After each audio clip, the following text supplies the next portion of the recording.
हज़रत बायज़ीद बुस्तामी रहमतुल्लाहि ताला आप एक बुज़ुर्ग गुज़रे हैं।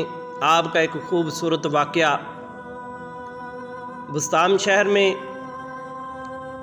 एक फ़हाशा औरत, उसने एक घर ख़रीदा और वहाँ उसने बेहयाई शुरू कर दी।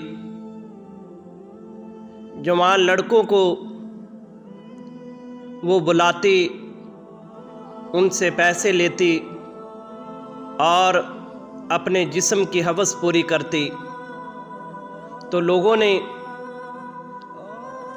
बायज़ीद बुस्तामी रहमतुल्लाहि ताला से कहा कि आपके शहर में